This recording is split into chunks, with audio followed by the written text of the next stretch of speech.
12টাত পিপি দিব এতিয়া সেই সময়খিনিতে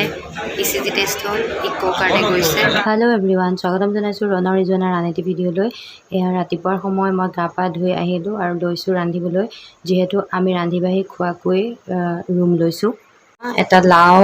আৰু আলু লৈছোঁ কাটি পিঁয়াজ কাটি লৈছোঁ মাছ আনিছে মাছ তৰকাৰীখন এওঁৱে বনাব মই জাষ্ট কাটিহে দিছোঁ তাৰ পাছতে এয়া আমি দুপৰীয়া খাই বৈ মেৰিনা বিচ চাবলৈ বুলি ওলাই আহিছোঁ আটাইকেইজন আজি যিহেতু দেওবাৰ আছিলে ডক্টৰ নাই মানে ৰেজিষ্ট্ৰেশ্যন হৈ গ'ল সোমবাৰে চাব সেইকাৰণে আমি ভাবিলোঁ অকণমান ফুৰি আহোঁগৈ এয়া আমি মানুহ যিহেতু 5জন আছিলোঁ জখলাবন্ধাৰ দাদা এজনো আহিছিলে মানে এওঁৰ বন্ধু এজন গতিকে আমি 2খন অটো ল'বলগীয়া হৈছিলে মেৰিনা বিচ যাবৰ কাৰণে মেৰিনা বিচ যাবলৈ আমি থকা জেগাৰ পৰা গ্ৰীমছ ৰোডৰ পৰা মেৰিনা বিচলৈ 150 টকাকৈ লয় অটোত এয়া এখনত আমি 3জন উঠিছোঁ আৰু এওঁৰ বন্ধুজনে আৰু আব্বাই বেলেগ এখন অটোত উঠিছে সাগৰ পাৰলৈ যাবলৈ অটোৰ পৰা নামি প্ৰায় 1 কিলোমিটাৰমান এনেকৈ বালিৰে খোজকাঢ়ি যাব লাগে এয়া চাওক আমি অকণমান ৰৈ দিছোঁ বালিৰে খোজকাঢ়ি গৈ বহুত ভাগৰ লাগে বালিৰে খোজকাঢ়ি আহি আমি সাগৰ পাৰ পালোহি কিন্তু আজি যথেষ্ট মানুহ তাৰে মানুহক সুধি গম পালোঁ যে ছানডে এনেকুৱা ভিৰ হয়েই বোলে ইমানেই ভিৰ আমি সাগৰ পাৰৰ একেবাৰে ওচৰলৈ যাব পৰা নাই ভাল হ'ল বাৰু ইমান বতাহ আৰু খুব ধুনীয়া পৰিৱেশ কিন্তু যাবলৈ মন আছিল কিন্তু যাবহে নোৱাৰিলোঁ মানুহৰ পৰা সাগৰৰ পাৰত ইমান ভিৰ আজি ছানডে কাৰণে এইফালে চোৱা এইফালে চোৱা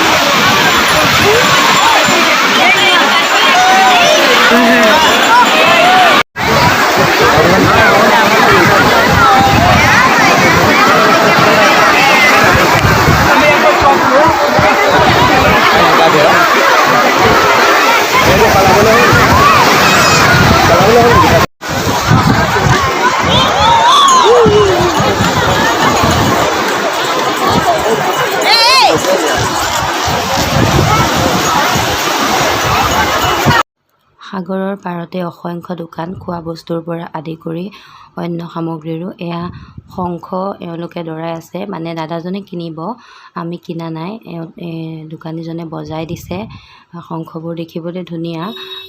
দাদাজনক কোনোবাই নিবলৈ দিছে সেইকাৰণে তেওঁলোকে দাম দৰ কৰি আছে শংখ কিনি লৈ যাবৰ বাবে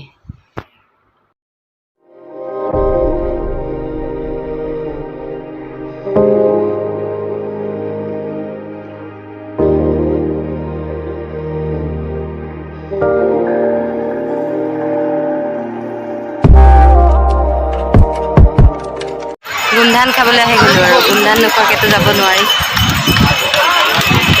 সাগৰৰ পাৰতে এনেদৰে মাছ ফ্ৰাই কৰি বেছি থাকে বহুতেই খায় আমি পিছে নাখালোঁ গোন্ধটো পায়েই নাখাওঁ লাগি গ'ল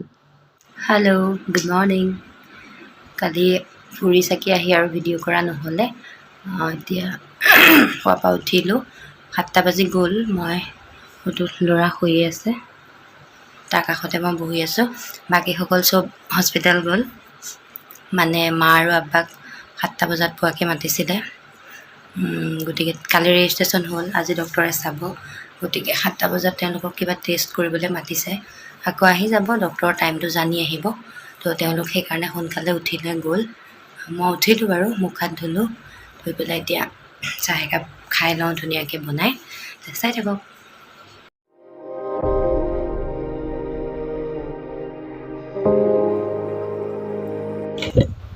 চাহকাপ বনাই ল'লোহে আমাৰ বেটা উঠি গ'ল বাবা গুড মৰ্ণিং কোৱা গুড মৰ্ণিং ৰনে মাম খালে মই এতিয়া যেন তেনে চাহকাপ খাই লওঁ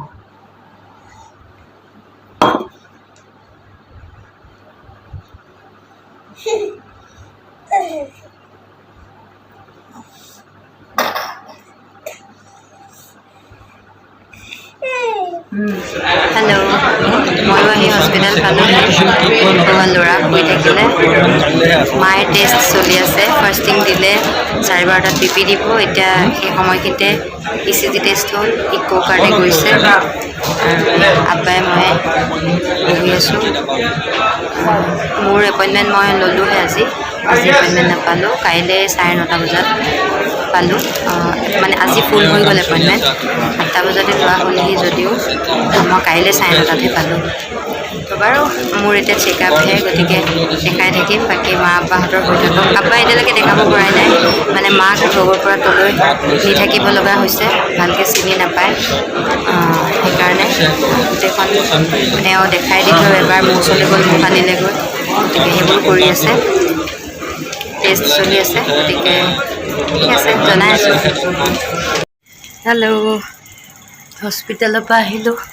এতিয়া মই ওপৰৰ পৰা কাপোৰ ধুই থৈ গৈছিলোঁ নিবলৈ আহিলোঁ হস্পিটেলত মানে মাৰ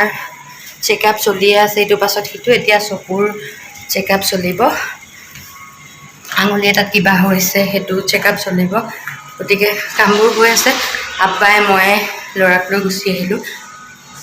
আব্বাই তৰকাৰী বনাই আছে ডিম আৰু আলু তেওঁলোকে আহিব আৰু তাৰপিছত খাম আৰু হস্পিটেলতে মা আৰু এওঁ আছে আমি দুটা গুচি আহিলোঁ এইটো ওলাই আহিছে ৰুমৰ পৰা আব্বাই বনাইছে এইফালে এয়া ডিম আলুৰ তৰকাৰী আৰু এইফালে এয়া ভাত আৰু এইকেইটা মই ল'ৰালে ভাত ঠাণ্ডা কৰিছোঁ তাৰ কাৰণে আলু এইয়া বইল কৰা আলু থৈ দিছোঁ এয়া পিটিকি তাক এতিয়া খুৱাই দিম আৰু সি কি কৰে বাপৰে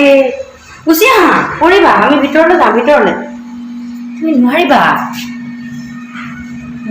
মাই হেল্ল' দুপৰীয়া খাই বৈ অকণ শুলোঁ এতিয়া সন্ধিয়া ওলাই আহিছোঁ এপাক আমি দুটা